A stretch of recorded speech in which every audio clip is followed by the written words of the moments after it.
한 주간 잘 지내셨습니까? 이제 모의고사 3회차인데 여기 모의고사 풀면서 여러분들이 이거 문제 낸 게 거기서 이거 많이 나올까 이런 의구점도 생기죠. 걱정하지 마세요. 거의 4번에 걸쳐서 모의고사 문제에서 거의 90%는 그대로 나올 겁니다. 믿고 따라오세요. 합격시켜 드릴게요. 오늘 3회차입니다.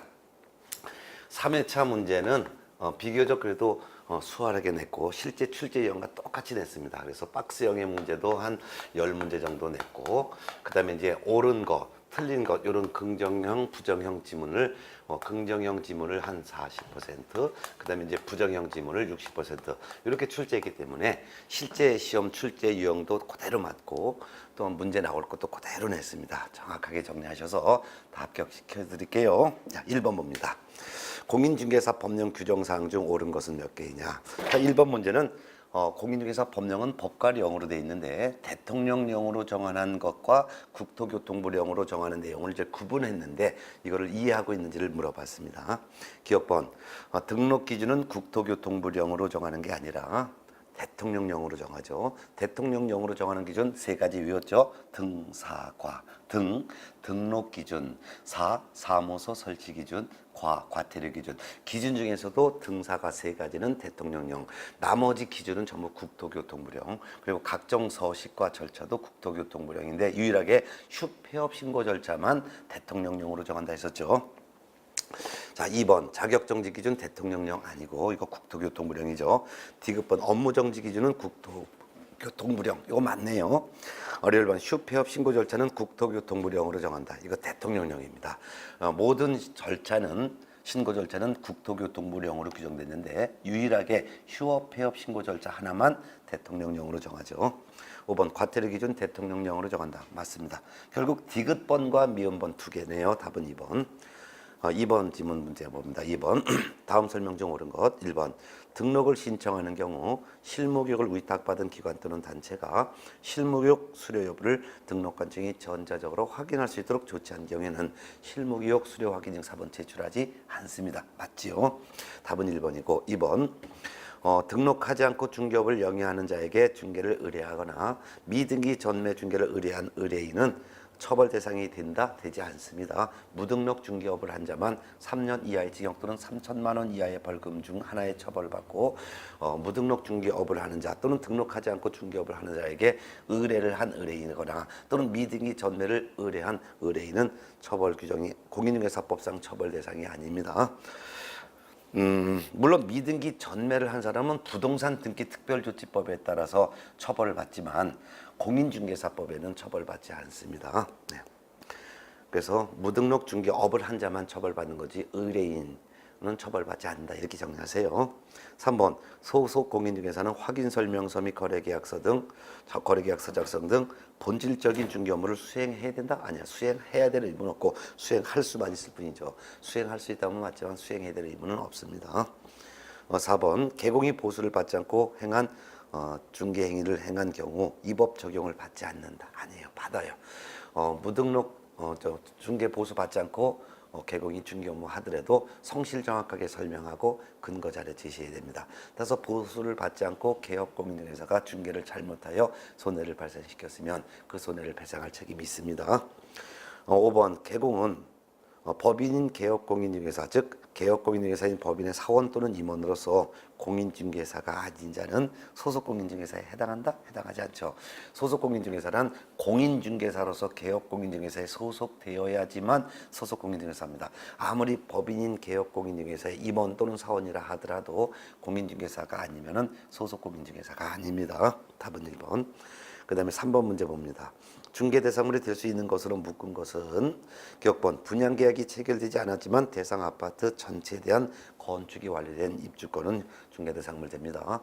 분양권도 중개 대상물 된다. 입주권 중에서는 분양계약이 체결되지 않았지만 대상 아파트 전체에 대한 건축이 완료된 경우는 재산적 가치가 있고 당장 입주가 가능하기 때문에 중개 대상물 됩니다. 그렇지만 입주권이라 하더라도 특정 기일에 추첨에 참가하여 당첨이 된다면 분양 예정자로 선정될 수 있는 지위를 가리키는 데 불과한 입주권은 중개 대상물이 될 수가 없습니다라는 것도 같이 비교해서 알아두세요. 니은번 가압류된 건물도 사법상 제한이 있지만 중개 대상물 됩니다. 디귿번 주택이 철거될 경우 일정한 요건하에 택지개발지구 내 이주자 택지를 공급받을 수 있는 지위, 즉 대토권은 어떤 토지인지 알 수 없으므로 중개대상물이 될 수가 없습니다. 그리고 1번 상속된 토지도 중개대상물 되죠. 상속받은 토지 대파할 때 중개할 수가 있으니까 이건 5. 몇 영업용 건물의 영업시설, 비품 등 유형의 재산을 같이 상가권리금이죠. 중개대상물 될 수가 없습니다. 결국 중개대상물이 될 수 있는 것은 기영, 니은, 리을. 답은 3번이 되겠네요. 4번 문제 봅니다. 임목에 관한 법률상 임목에 대한 설명 중 틀린 것은 1번 소유권 보존 등기할 수 있는 수목의 집단은 일필 토지의 전부 또는 일부에 생립하는 수목이 가능합니다. 수종 수량도 제한 없습니다. 옳은 질문. 2번 임목이 토지 소유자에 속하는 경우 토지 소유권의 처분의 효력은 임목에 미치지 않습니다. 맞죠? 따라서 토지와 임목이 동일한 소유자에 속했다가 토지만 처분함으로써 토지 소유자와 임목 소유자가 다르게 됐을 때는 토지 소유자는 임목 소유자에게 지상권을 설정한 것으로 봅니다. 옳은 질문이고 3번 임목을 목적으로 하는 저당권의 효력은 임목을 베어낸 경우에도 그 토지로부터 분리된 수목도 저당권 효력 미칩니다. 맞죠? 4번 지상권자에 속하는 임목이 저당권의 목적이 되어 있는 경우에는 지상권자는 저당권자의 승낙 없이 그 권리를 포기하거나 지상권 계약을 해지할 수 있다 없습니다. 저당권자 동의 없이 지상권 포기도 할 수 없고 지상권 계약을 해지할 수가 없습니다. 만일 저당권자 동의 없이 임목 소유자이면서 또한 지상권자가 지상권을 포기해버리면 임목의 가치가 푹 떨어지죠.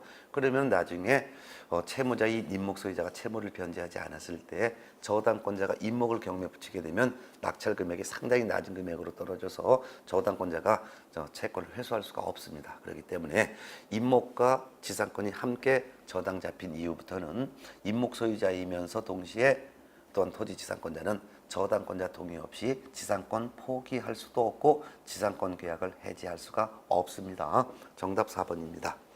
5번 임목의 경매 기타 사유로 인하여 토지와 임목이 각각 다른 소유자에 속하게 되는 경우에는 토지 소유자는 임목 소유자에 대해서 지상권을 설정한 것으로 보죠. 맞습니다. 자, 5번 문제. 공인중개사 정책심의위원회에 관한 설명 중 옳은 것을 모두 골라봅니다. 기억본 소비자기본법 29조에 따라 등록한 소비자단체 또는 같은 법 32조에 따른 한국소비자원의 임직원으로 재직하고 있는 사람은 공인중개사 정책심의위원회 위원으로 위촉될 수가 있다. 위촉될 수 있습니다. 공인중개사 정책심의위원회 위원으로 위촉을 될 수 있는 사람은 대학 부교수 이상직에 있거나 변호사라든가 또는 법률 등에 관련된 전문 자격이 있거나 그 밖에도 한국소비자원의 임직원이거나 그 밖에도 소비자단체의 임직원도 이와 같이 공인중개사 정책심의위원회 위원으로 임명 위촉될 수 있습니다. 위원을 임명 위촉한 사람은 국토교통부 장관이 임명 위촉합니다. 기억번 맞고요. 니은번 위원의 임기는 2년으로 하되 위원의 사임 등으로 인하여 새로 위촉된 위원의 임기는 전임 위원 임기의 남은 기간으로 한다. 맞습니다. 디귿번 위원장은 국토교통부 제1차관이 자동적으로 위원장인데 위원장은 심의위원회 회의를 소집하려면 회의 개최 7일 전까지 회의의 일시 장소 안건을 각 위원에게 통보하는 것은 맞습니다. 근데 뒷지문을 봤더니 재적위원 과반수의 찬성으로 심의사항을 의결하는 것이 아니라 재적위원 과반수의 출석으로 개의하고 출석위원 과반수의 찬성으로 심의사항을 의결합니다. 그래서 틀린 거예요. 출석위원 과반수의 찬성으로 심의사항을 의결한다라고 해야 되겠죠. 리얼번 해당 안건의 당사자는 위원에게 공정한 심의 의결을 기대하기 어려운 사정이 있을 때는 심의위원회에 기피 신청할 수 있죠. 옳은 지문. 그 다음에 미음번 위원장이 부득이한 사유로 직무를 수행할 수 없을 때는 부위원장이 그 직무를 대행한다. 아닙니다. 심의위원회는 부위원장이 없습니다. 따라서 위원장이 직무를 수행할 수 없을 때는 위원장이 지명한 위원이 위원장의 직무를 대행합니다. 그래서 옳은 것은 기영, 니은, 리을. 답은 2번이네요. 네.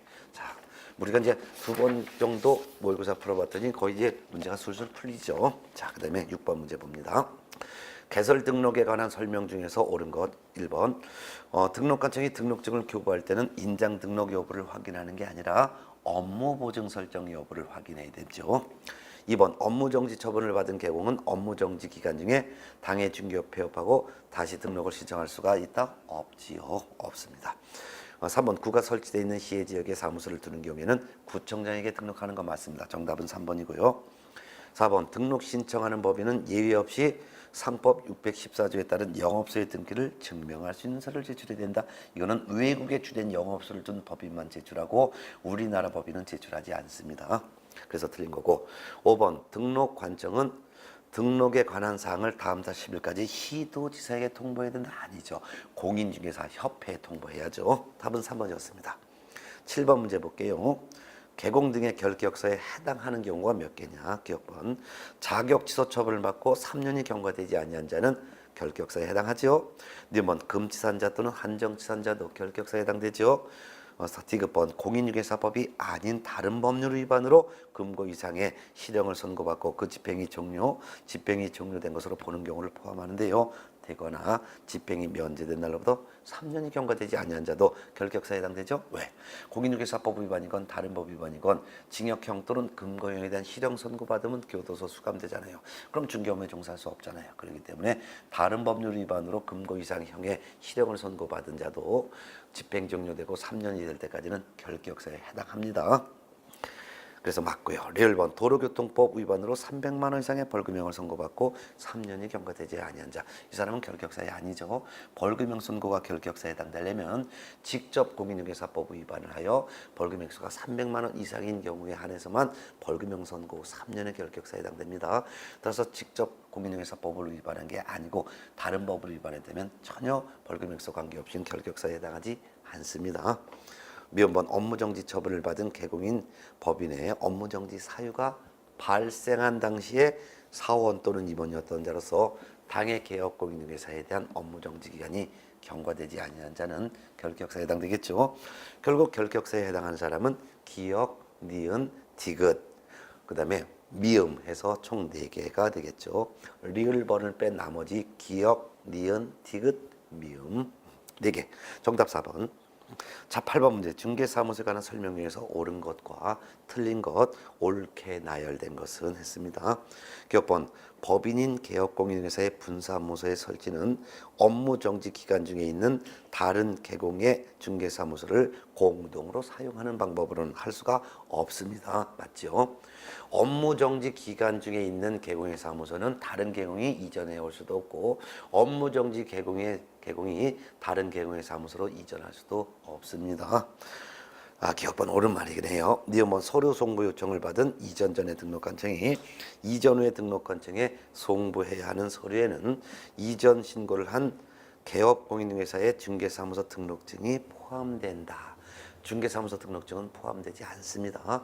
그러면 이전 신고를 받은 이전 후에 등록관청이 이전 전에 등록관청에다가 서류 송부를 요청했을 때 송부해주는 서류는 3가지가 있는데 그 첫 번째가 이전 신고한 개업공인중개사의 중개사무소 등록 대장, 두 번째는 등록 신청 시 제출한 서류, 세 번째는 최근 1년간 행정처분한 서류 또는 행정처분 절차가 진행 중인 경우에는 행정처분 절차가 진행 중인 관련 서류 3가지를 보내주고 중개사무소 등록증을 송부하는 건 아니에요. 중개사무소 등록증은 이전 신고를 할 때 이전 후 등록관청에 이미 제출되어 있기 때문에 이전 후 등록관청이 지금 현재 보관하고 있는 상태입니다. 네. 그래서 니은번 틀렸죠. 디귿번 분사무소를 이전한 때는 이전한 날로부터 10일 이내에 이전 후에 분사무소 소재지를 관할하는 시군구청장에게 신고해야 된다. 아니죠. 분사무소도 이전한 날부터 10일 이내에 주된 사무소 등록관청에 신고해야 됩니다. 사무소 이전했을 때는 10일 이내 이전 신고하는데 동일한 관할구역 내로 이전했을 때는 등록관청, 관할구역 외로 이전했으면 이전 후 등록관청에 신고합니다. 근데 분사무소는 같은 시군구건 다른 시군구건 이전 한 날부터 10일 이내 주된 사무소 등록관청에 신고를 해야 됩니다. 그래서 주된 사무소 소재지를 관할하는 시군구청장에게 신고해야 된다라고 해야 맞겠죠. 1번 개업공인중개사는 중개사무소 이전 신고를 한 때는 10일 이내에 중개사무소 간판을 철거해야 된다. 아니죠. 이전 신고한 후 지체 없이 간판 철거해야 됩니다. 사무소 이전하고 나서 2가지의 의무가 개공에게 있는데 사무소 이전한 날부터 10일 이내 이전 신고부터 먼저 하고 이전 신고하고 나서 지체 없이 간판을 철거해야 되는 의무가 있습니다. 그 다음에 면번 개업공인중개사가 분양대행을 위한 별도의 사무소를 둔 것은 이 법 위반이다. 위반 아니죠. 분양대행은 중개 업무가 아니기 때문에 겸업을 하기 위한 사무소를 추가로 두는 것은 법 위반이 아닙니다. 결국 기억번 하나만 옳은 것이고 니은, 디귿, 리을, 미음 네 개는 전부 다 틀렸습니다. 결국 답은 5번이 되겠죠. 9번 문제 보겠습니다. 중개사무소에 관한 설명 중 가장 옳은 것은 1번 개업공인중개사인 법인이 분사무소를 설치하고자 신고서를 제출할 때 법인 등기 사항 증명서는 필수 제출 서류가 아닙니다. 맞습니다.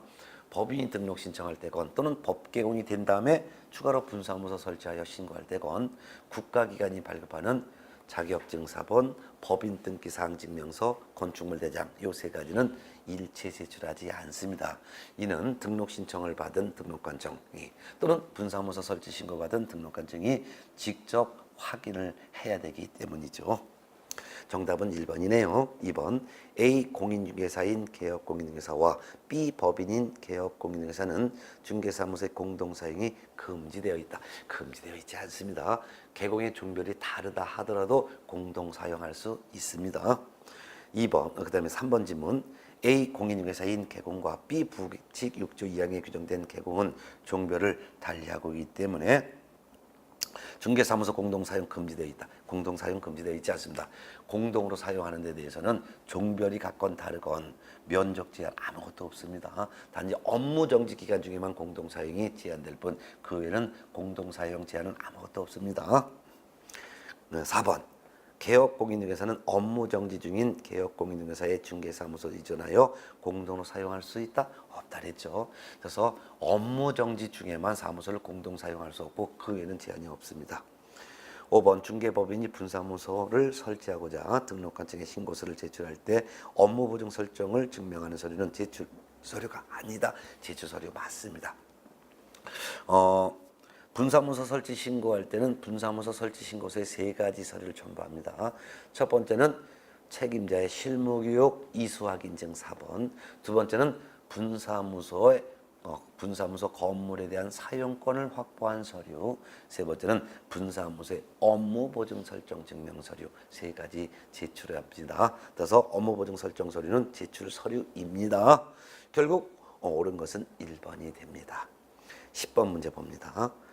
중개계약에 관한 설명으로 옳은 것, 틀린 것, 바르게 표시한 것. 기억번 일반 중개계약은 표준소식을 정하고 있으므로 개공은 표준소식 사용해야 된다. 틀린 질문이죠. 일단 일반 중개계약은 표준소식이 정해져 있는 건 맞습니다. 그렇지만 그 표준소식을 사용할 의무는 없습니다.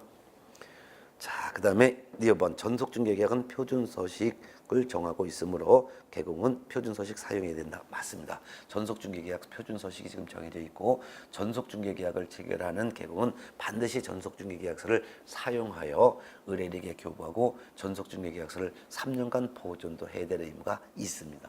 이를 위반하면 업무정지 처분받을 수가 있습니다. 니은번은 옳죠. 디귿번 전속중개계약을 체결한 중개의뢰인이 그 유효기간 내에 전속개업공인중개사가 소개한 상대방과 당해개업공인중개사를 배제하고 직접 거래한 경우에는 중개보수의 50%에 해당하는 위약금을 지불해야 된다. 50%가 아니라 전속중개의뢰인은 그가 지불해야 하는 중개보수만큼의 위약금을 개업공인중개사에게 지불해야 됩니다. 50%가 아니라 중개보수만큼의 위약금을 지불해야죠. 그 다음에 1번 전속중개계약서상 중개의뢰인은 개업공인중개사의 확인설명 의무를 이행하는 데 협조해야 함을 명시하고 있습니다. 이거 옳은 지문이죠. 그 다음에 미음번 개업공인중개사는 2주일에 1회 이상 중개업무 처리 상황을 의뢰인에게 구두로 통지해야 된다. 구두 통지는 공인중개사법에 없어요. 전부 다 문서로 통지하도록 되어 있습니다.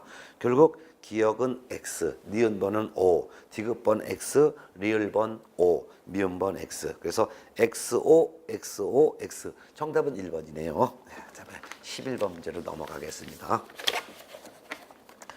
전속중개계약에 관한 설명 중에서 옳은 것은 1번 개업공인중개사는 정보를 공개한 후 7일 이내에 공개한 내용을 중개의뢰인에게 서면으로 통지해야 된다. 여기서 틀린 것은 7일이 아니죠. 정보 공개한 후 지체 없이 공개한 내용을 서면으로 중개 의뢰인에게 통지를 해야죠. 주의할 것은 전속 중개 계약을 체결하고 나서 정보 공개를 하는데, 정보 공개는 전속 중개 계약 체결 후 7일 이내 정보를 공개하는 것이고, 정보 공개하고 나서 공개한 내용을 의뢰인에게 문서로 통지를 해주는 것은, 이거는 정보 공개한 후 지체 없이 의뢰인에게 문서로 통지해줘야죠. 공개했다고.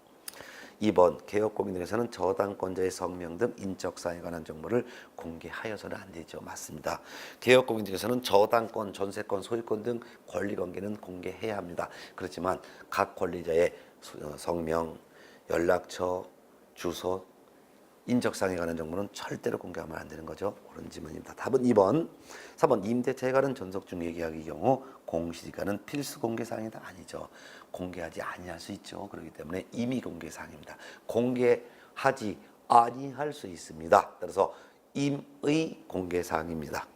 4번 전속중개 의뢰인이 그 유효기간 내에 스스로 발견한 상대방과 직접 매매계약을 체결한 경우 그 매매계약은 무효가 된다? 아니죠. 유효가 됩니다. 다만 중개보수의 50% 범위 안에서 소요된 비용을 개업공인중개사에게 지불은 해야 합니다.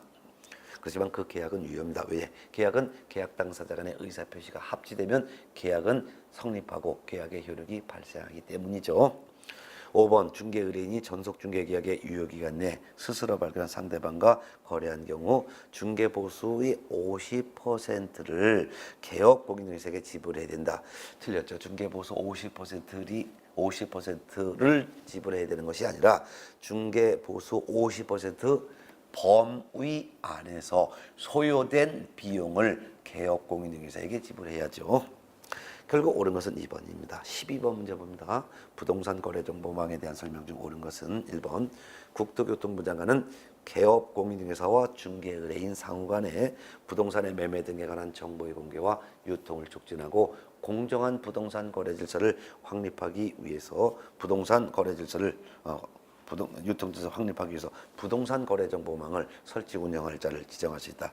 다 맞는데 앞에가 들었죠. 국토교통부 장관은 개업공인중개사와 중개의뢰인 상호간 하면 틀리고 개업공인중개사 상호간이라고 해야죠. 그래서 국토교통부 장관은 개업공인중개사 상호간에 부동산의 매매 등에 관한 정보의 공개와 유통을 촉진하기 위해서 부동산 거래 정보망을 설치 운영할 자를 지정할 수 있다라고 해야죠.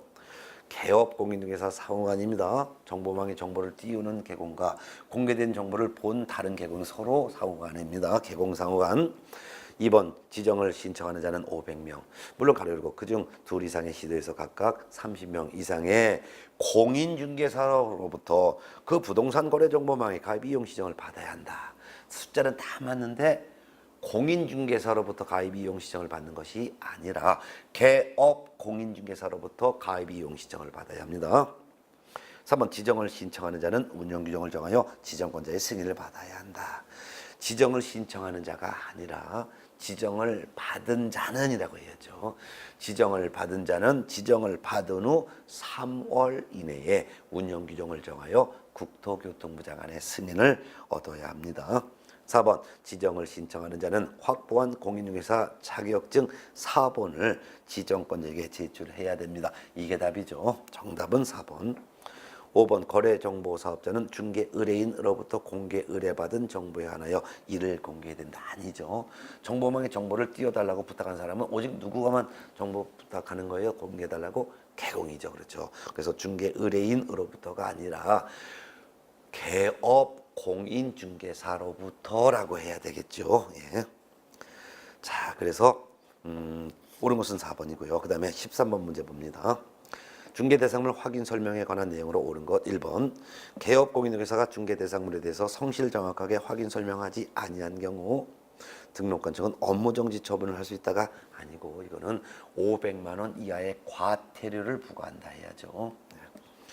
참고적으로 소속 공인중개사가 성실 정확하게 설명하지 않거나 설명할 때 근거자를 제시하지 않고 설명한 소속 공인중개사에 대해서는 6월 범위 안에서 자격정지 처분을 할 수가 있습니다. 그렇지만 개업 공인중개사는 이율을 위반했을 때 500만 원 이하의 과태료가 부과됩니다. 2번 중개업무를 보조한 보조는 확인 설명서에 서명 및 날인할 의무가 있다? 없습니다. 당해 중개행위를 한 소속 공인중개사는 개업 공인중개사와 함께 확인 설명서 및 거래계약서 두 가지 서류에 서명 및 날인 의무가 있으나 중개보조는 아무리 업무를 보조했다 하더라도 전혀 중개보조는 서명 및 날인의 의무가 없습니다. 그 다음에 3번 개업공인중개사는 매도 의뢰인이 중개대상물 상태에 관한 자료 요구에 불응한 경우에는 그 불응한 사실을 매수 의뢰인에게 설명도 하고 확인 설명서에 기재해야 된다 맞죠? 정답은 3번. 4번 법개공의 분사무소에서 작성하는 확인 설명서에는 대표자 및 책임자가 함께 서명 및 날인하여야 한다. 대표자는 서명 및 날인 의무가 없죠. 분사무소니까 책임자가 서명 및 날인해야 됩니다. 대표자는 서명 및 날인 의무가 없습니다. 그래서 분사무소에서 작성하는 확인 설명서와 거래계약서에는 책임자만 서명 및 날인 의무가 있고 대표자는 서명 및 날인 의무가 없다는 거 잘 기억해 두세요. 5번 개업 공인중개사가 공동으로 중개하는 경우에는 거래 당사자에게 확인 설명하는 의무가 있다? 아니죠. 공동 중개한다 하더라도 매수인, 임차인 등 권리를 취득하려는 중개 의뢰인에게 확인 설명할 의무가 있습니다. 매도인은 아니에요. 임대는 아니에요. 매도인, 임대인은 자기 거라 더 잘 알기 때문에 굳이 설명할 필요가 없는 것입니다. 정답은 3번. 14번 문제 볼게요. 주거용 건축물의 중개대상물 확인 설명서 작성 방법에 관한 설명이다. 옳은 것은 1번 중개대상물 확인 설명서에 거래 당사자는 서명 및 날인해야 된다. 아니죠. 거래 당사자는 서명 또는 날인해야 한다. 개업 공인중개사와 당해 중개행위한 소속 공인중개사는 함께 서명 및 날인해야 된다. 그렇지만 거래 당사자는 서명 또는 날인해야 된다. 구분하세요. 자, 2번 중개보수 기재할 때 부가지세를 포함한 금액을 기재해야 된다. 아니죠. 부가지세는 특약이 없는 한 제외한 금액을 기재해야 됩니다. 부가지세가 포함되는 것은요. 부동산 거래 신고 등에 관한 법에서 부동산 거래 신고할 때 실제 거래 가격을 신고할 때 입주권과 분양권에 대한 실제 거래 가격 신고할 때는 부가지세를 포함한 금액을 신고하는 것이고요. 그 외에는 원칙적으로 부가지세를 포함하는 것이 아니라 전부 다 제외합니다. 그래서 토지 건물에 대한 부동산 거래 신고할 때도 부가지세를 제외한 금액을 신고하고 또한 중개대상물 확인 설명서에 이때 중개보수 계산할 때도 부가지세를 제외한 금액, 즉 부가지세를 포함하지 않은 금액에 이와 같은 중개보수 금액을 기재해야 합니다.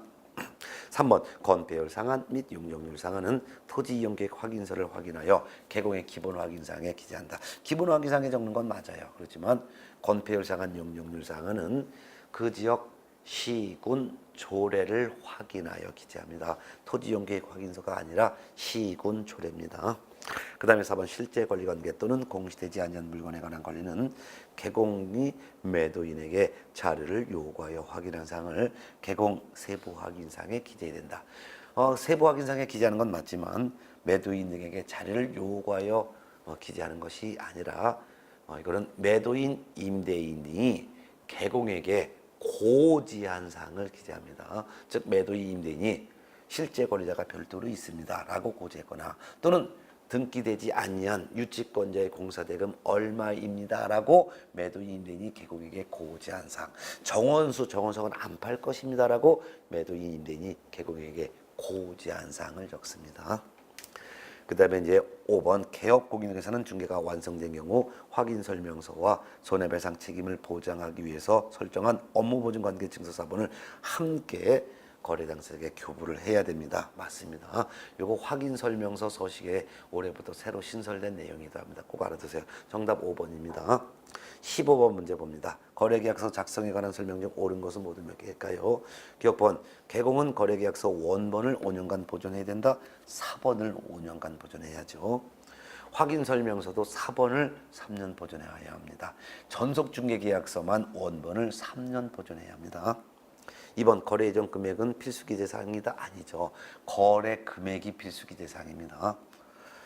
3. 디귿번 협회는 거래 계약서에 표준이 되는 서식을 정하여 그 사용을 권장할 수 있다. 아니죠. 표준 서식. 이건 국토교통부 장관이 거래 계약서에 표준이 되는 서식을 정하여 그 사용을 권장할 수 있죠. 리얼번 개업공인중개사가 거래 금액을 거짓으로 기재하면 중개사무소 개설 등록이 취소될 수 있습니다. 그렇지만 행정형벌 받지 않습니다. 맞아요. 행정형벌이란 징역 또는 벌금형을 말합니다. 그래서 개업공인중개사가 거래 금액 등 거래 내용을 거짓 기재하거나 서로 다른 둘 이상의 거래 계약서를 작성했을 때는 등록 취소할 수 있습니다. 그렇지만 징역형 또는 벌금형은 받지 않습니다. 따라서 행정형벌은 받지 않습니다. 옳은 거죠. 결국 옳은 설명은 리얼번 하나밖에 없습니다. 하나인데 답은 2번에 가 있습니다. 16번 문제 봅니다. 개공 등의 금쟁에 해당하지 않는 것은 1번 임차 중개 의뢰인의 대리인과 직접 임대차 계약을 체결하는 행위는 이거는 금쟁에 해당합니다.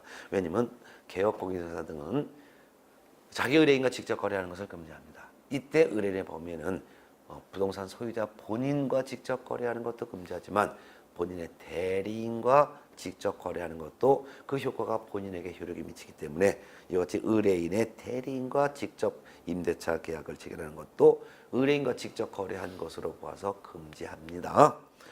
2번 입주자 저축 증서의 매매를 업으로 하는 행위, 그 금쟁에 해당하죠. 입주자 저축 증서는 부동산을 분양 또는 임대를 받을 수 있는 그런 증서지만 타인에게 양도가 제한된 증서죠. 그래서 부동산을 분양 임대 받을 수 있지만 남한테 양도가 금지되어 있는 주택청약 통장과 같은 입주자 저축 증서는 매매 교환을 중개하는 것도 금지하고 매매업을 하는 것도 금지합니다. 3번 거래 당사자 일방을 대리하는 행위는 금지하지 않습니다. 거래 당사자 쌍방을 대리하는 행위는 금지하지만 일방을 대리하는 행위는 금지하지 않죠. 그래서 정답은 3번입니다. 4번 임목의 매매를 업으로 하는 행위 금쟁이죠. 임목은 중개대상물이죠. 토지, 건물, 임목, 공장재단, 광업재단 이 같은 중개대상물의 매매업 금지합니다. 5번 양도책이 없는 미등기 전매를 중개하는 행위는 미등기 전매자가 취득세를 탈세하고 투기하도록 조장한 금지행위에 해당합니다. 정답은 3번이죠. 그 다음에 17번 문제로 넘어가겠습니다. 공인중개사 법령에 관한 기술적 틀린 것은 1번 등록 신청 시 첨부하는 서면. 등록 신청 시 첨부하는 서면은 뭐가 있을까요?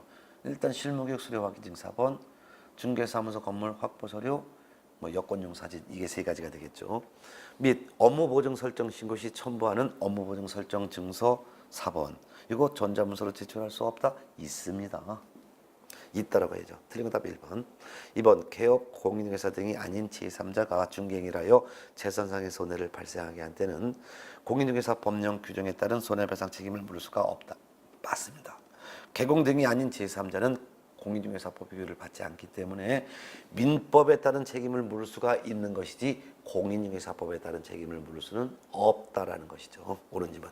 3번 임대차 계약을 알선한 개업 공인중개사가 계약 체결 후에도 거래 당사자의 계약상 의무 실현에 관여한 행위는 이거 중개행위에 해당한다. 맞죠? 4번 법인이 아닌 개업 공인중개사 누구를 말합니까? 공인중개사인 개업공인중개사와 법부칙 6조 2항에 규정된 개업공인중개사를 말하죠. 1억 원 이상의 보증 설정이 된다. 맞습니다. 5번 개업공인중개사는 중개가 완성된 경우에는 거래 당사자 쌍방에게 업무보증 증서 4번을 교부하거나 전자문서를 제공하여야 하며 보증 설정에 관하여 설명도 해야 된다. 맞죠? 맞습니다. 언제? 중개가 완성된 경우에 누구에게? 거래 당사자에게 뭘 설명하라고? 보험 가입한 내용과 보험 가입 내용을 설명해야죠. 그리고 보험 증서를 복사하거나 또는 프린트 뽑아서 줘야 되니까 옳은 질문이죠. 이거 위반하게 되면 100만 원 이하의 과태료가 부과됩니다. 옳은 설명이네요. 따라서 17번에 틀린 것은 1번. 18번 문제 볼까요? 개업 공인중개사의 손해배상 책임과 업무보증 설정에 관한 설명이다. 틀린 것은 1번. 개업 공인중개사가 중개행위를 함에 있어서 과실로 인하여 거래 당사자에게 재산상 손해를 발생하게 한 때는 그 손해를 배상할 책임이 있다. 맞죠? 그 다음에 이제 2번 개업 공인중개사가 자기의 중개사무소를 다른 사람의 중개행위 장소로 제공함으로써 거래 당사자에게 재산상의 손해를 발생하게 한 때는 그 손해를 배상할 책임이 있다. 이것도 맞죠? 1번은 과실책임, 2번은 무과실책임이에요. 3번 법인인 개업공인중개사가 3개의 분사무소를 두는 경우 해당 법인이 설정이 될 총 보증 설정 금액은 5억 원 이상이 된다. 맞죠? 주된 사무소 2억 원 이상, 분사무소 3개니까 각각 1억 원씩 총 합치니까 5억 원 이상 보증 설정하는 거 맞습니다. 4번 중개의뢰인이 재산상의 중개 의뢰인의 재산상 손해가 보증기관의 보증금 지급한도를 초과하는 손해에 대해서도 개공은 배상할 책임이 있죠. 맞습니다. 5번 개업공인중개사는 보증보험금으로 손해배상한 때는 10일 이내에 보증보험에 다시 가입해야 된다. 10일이 아니라 15일 이내에 다시 가입해야죠. 15일. 따라서 틀린 것은 5번이 되겠습니다. 19번 문제 볼게요. 공인중개사 법령상 계약금 등 반환채무 이행 보장에 관한 설명 중에서 틀린 것은 1번. 거래 당사자는 계약금 등을 이해해야 될 입법상 의무 없습니다. 맞죠?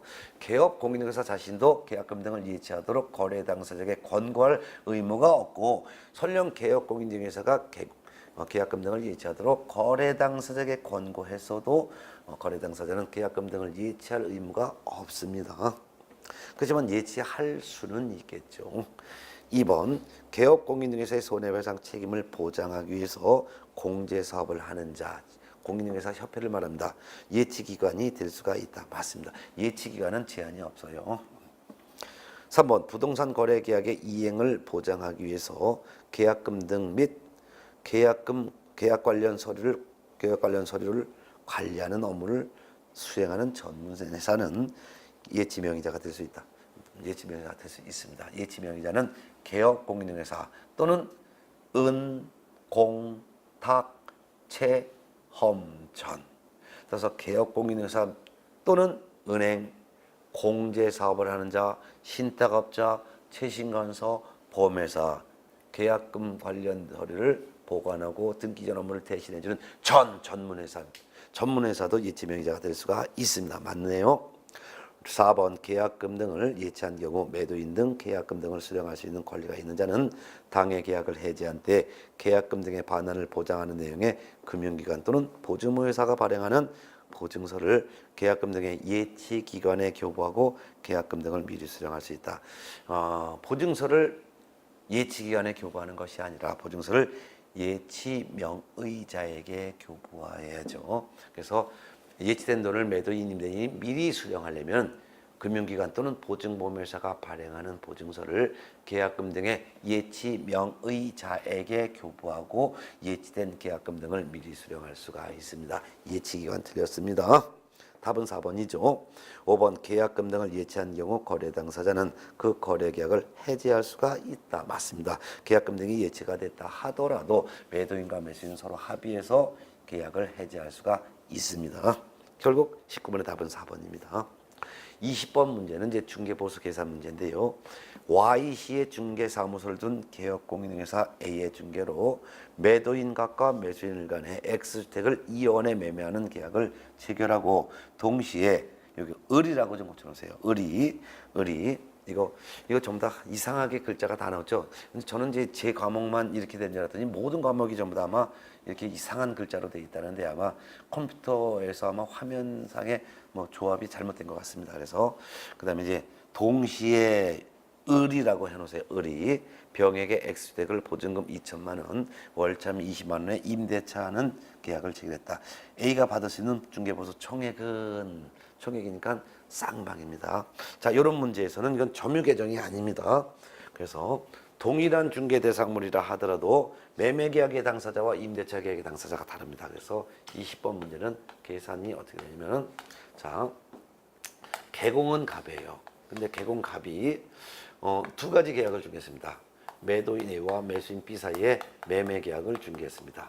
근데 이 부동산을 A가 매도인이고 B가 매수인데 이 부동산을 매수한 B가 이 부동산을 개공갑의 중개로 또 B가 또 누구한테 B와 또 C와 사이에 이거 임대차 계약이 체결됐어요. 임대차 계약. 자, 그러면 매매 계약의 당사자와 임대차 계약의 당사자가 다르죠. 동일한 물건이라 하더라도. 그리고 B는 요 임대차 계약에서 B는 임대인이 되는 것이고 C는 임차인이 되는 거예요. 그래서 매매 계약과 임대차 계약 두 가지 계약이 이루어졌지만 매매 계약의 당사자는 A와 B고 임대차 계약의 당사자는 B와 C니까 두 가지 계약이죠. 그런 경우에는 두 가지 계약에 대한 보수를 받을 수 있어요. 그럼 매매 계약에 대한 보수를 받더니 매매 금액이 2억 원이라고 되세요. 그러면 거래 금액은 2억 원이에요. 그래서 주택이죠. 주택이니까 조례에서 정한 대로 받아요. 그래서 박스에 나왔잖아요. YC 조례로 정한 기준을 봤더니 매매 교환인 경우 2억 원은 2억 원 이상에 해당되는 거. 2억 원 이상에서 5억 원 미만 여기에 해당되죠. 요율은 몇 퍼센트가 됩니까? 2억 원 이상 6억 원 미만은 0.4%예요. 그리고 한도액은 없대네요. 그러면 산출액을 거래 당사진 A, B로부터 각각 받아요. 그러면 2억 곱하기 0.3은 248, 80만 원이 되고 이 80만 원을 매도인 A로부터도 80만 원을 받는 것이고 그 다음에 매수인 B로부터도 80만 원을 각각 받는 거죠. 결국 매매 보수가 총 160만 원을 받게 되는 거죠. 자, 그 다음에 임대차 보수를 보겠습니다. 임대차인 경우 월세로 돼 있잖아요. 보증금은 2천만 원, 월세 20만 원이에요. 그럼 월세가 있는 임대차인 경우 거래 금액은 월세 20만 원 곱하기 100을 일단 해봅니다. 그리고 거기다 보증금 얼마예요? 2천만 원을 더해봐요. 그러면 20만 원 곱하기 100 하면 이건 2천만 원. 2천만 원에다가 보증금 2천만 원을 더하면 얼마가 나와요? 4천만 원.